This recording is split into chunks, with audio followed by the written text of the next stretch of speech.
changed little over the years and stretches as far as the eye can see. Beyond the beach come the dunes. The winds may shift them some, but holding them all together are sea oats and other vegetation. Some wildlife even call the dunes home. Oyster catchers build their nests among the dunes.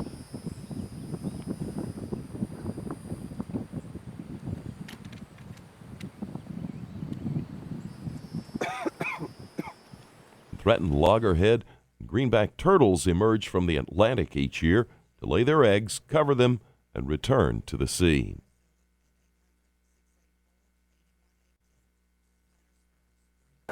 And the loggerheads will lay roughly 100 eggs per clutch, and they look like ping pong balls.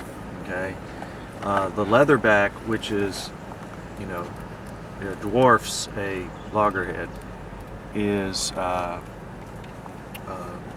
they're the size of a tennis ball, and whereas the loggerhead lives its life in the warm waters of the Caribbean, the leatherback is going way up north in the very cold waters, and the reason it's so big is because it has these huge lungs that allows it to dive incredibly deep to get its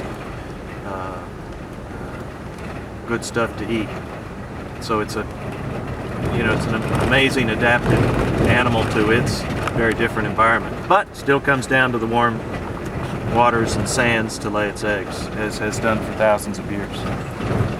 I know the recent edition of National Geographic talked about the cycles of different species and migrations, and the loggerhead is one of those.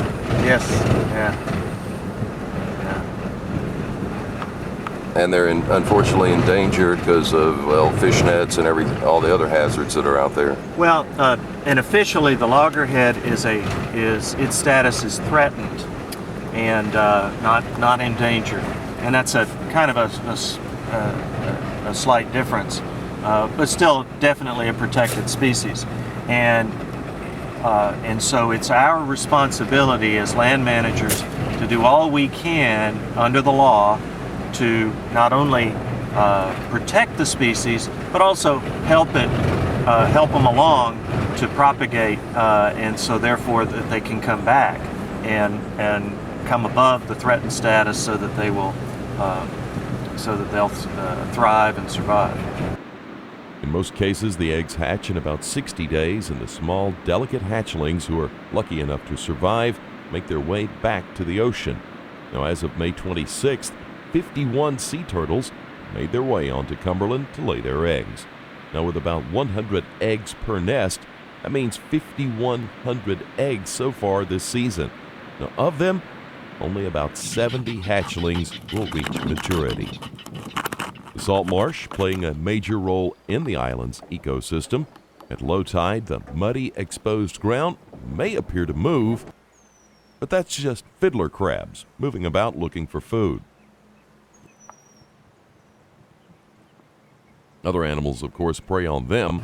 In the tidal creeks at low tide, various bird species hunt for food.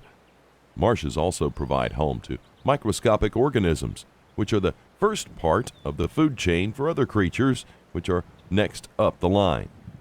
Per acre, salt marshes are the most productive land on Earth. By far, the largest number of inhabitants on Cumberland Island are birds. In fact, the Audubon Society has documented 335 separate bird species which have been spotted on the island, either as full-time residents or who make stops there during migrations.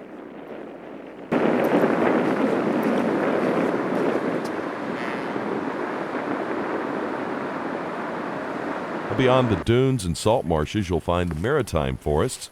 There are towering live oaks, cedars, and palmettos which stretch out beneath them. Draped on many of the limbs of the oaks, you'll see Spanish moss. It dances in the breeze and reflects the beams of sunlight and sometimes break through the canopy of leaves above. Vines and other plant species also find their place too. The trails on the south end of the island wind their way through this maze of palmettos.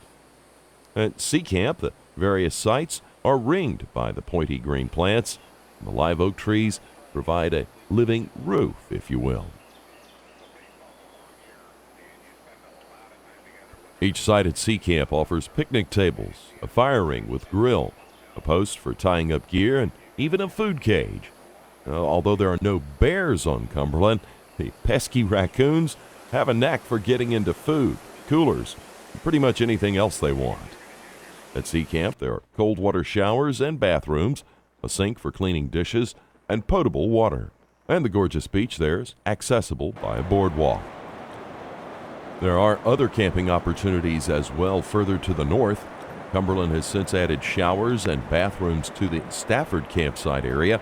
But there and all other backcountry sites, one must purify the water for drinking.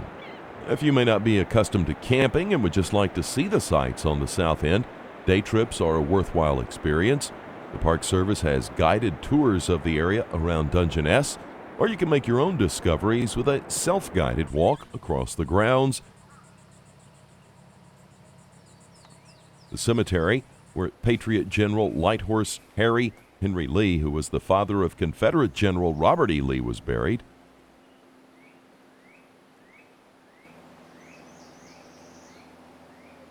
The boardwalk takes in a great view of the salt marshes south of Dungeness and leads you to a dune crossing to the beach.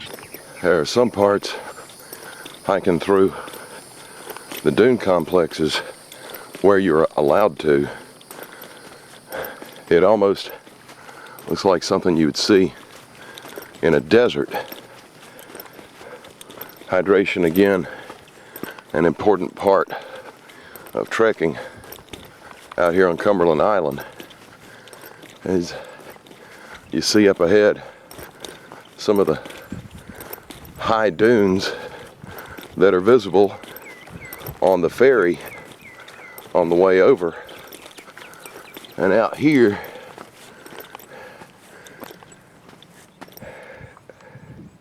very reminiscent of something you would see in a desert.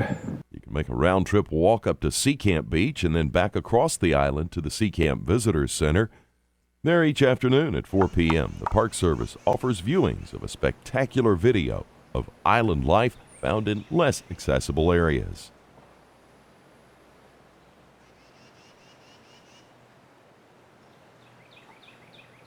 Peaceful walks, wildlife, and historic ruins aren't all you might get a chance to see on a visit to Cumberland Island National Seashore. Just across from the island on the mainland, you'll find the Kings Bay Submarine Base. That's the U.S. Navy subbase and largest employer in Camden County. Now, during a visit like ours, one might catch a glimpse of a nuclear-powered submarine getting escorted out to sea. It's a sight to behold. And to borrow a line from the U.S. Navy, it's not just a vacation, it's an adventure.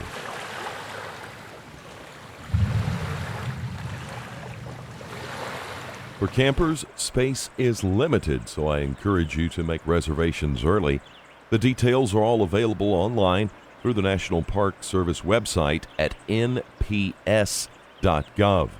You can also make reservations via phone.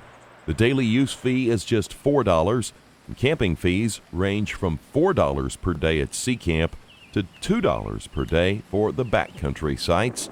All in all, it's a small price to pay for the experiences you'll enjoy. Ferry is $20. Now that gets you to the island and back to the mainland.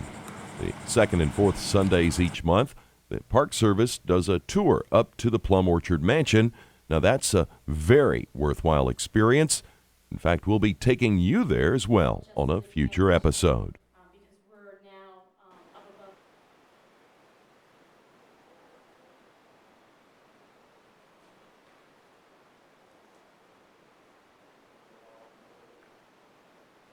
Squash is its own game, and this is the only known squash court still in existence in the United States. And Margaret furnished the house as with all of her wedding gifts. So most of the furniture that was initially in this house was Margaret's.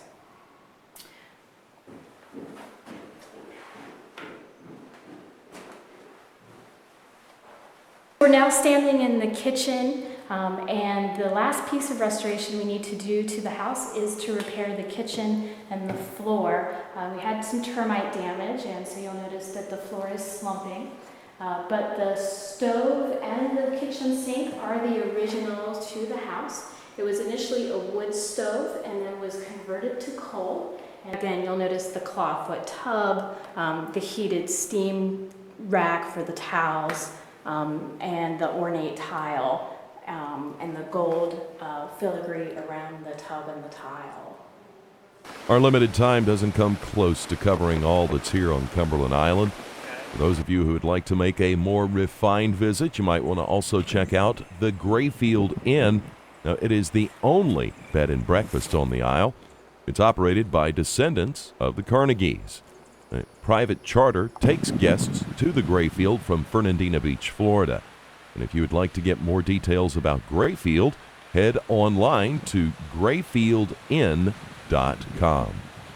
Personally, I've been visiting Cumberland Island since 1987. I try and spend at least 1 week there every year. It's a place of history, of wonder, of introspection, and of discovery. The hours that I've shared there with friends and even alone have been a real treasure. The memories that I've cultivated and experiences that I've shared can never be matched. Along on this year's trip, Michael Dybert was on his very first visit to Cumberland Island, and through his camera he captured some of the sights. So after that, we're going to leave you with a sunset photo op of my own.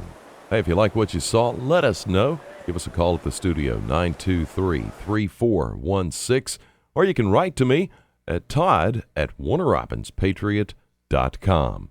And, of course, if you happen to know of a great scenic place off the beaten path in the Peach State that you'd like to share on the Georgia Journal, let us know by dropping us a line, todd@warnerrobbinspatriot.com. Look forward to hearing from you. Till next time, I'm Todd Wilson. Thanks for watching the Georgia Journal.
Next time, I'm Todd Wilson. We'll see you somewhere out there again on the Georgia Journal.